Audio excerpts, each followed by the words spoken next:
Deion Sanders, Colorado can't recreate magic at TCU with another blown lead. Everything changed over the course of 6 plays.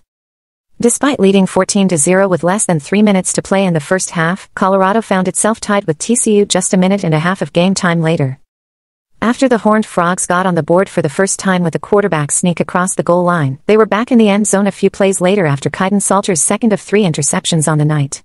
For the third time this season, the would've, could've, should've Buffaloes lost a game in which they led by double digits in the first half as Deion Sanders' team was denied victory in its first trip back to Amon G. Carter Stadium since the epic 2023 season opener thanks to a 35-21 defeat on a hot Saturday night in Texas. "It's one thing to lose, and it's another thing to feel like you beat yourselves," Coach Prime said post-game. "We were beaten in Houston. These other games, we had opportunities, ample opportunities to win the games. For some strange reason, we're not preparing these young men and equipping them enough to get over that hump because we get to the same situational football where we could go win it or we could do what we've consistently been doing.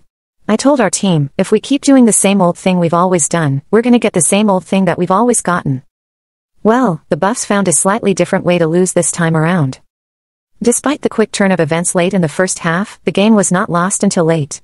After a controversial offensive pass interference call denied the TCU offense a big gain into the red zone on third down, the football gods quickly responded by having the ensuing punt hit the back of a CU player and fall calmly to the turf for a TCU player to pounce on it. The Horned Frogs scored the game-winning touchdown 3 plays later. "It was just a freshman mistake, man," Sanders said. "Freshman punt returner Quentin Gibson has got to run up and fair catch that and get all your guys out of the way. They gotta know that that ball is coming. We gotta do a better job teaching that and what he needs to do in that situation." That's been a consistent theme amidst the rough start to this season. It doesn't really matter who the opponent has been or what different situations arise, the Buffs have seemed to falter in the biggest moments. "For some strange reasons, we're not preparing these young men and equipping them to get over the hump," Sanders said. "I tell them every week, you're gonna have a moment to change the outcome of this game, and you gotta maximize your moments. That's the way you elevate to the next level.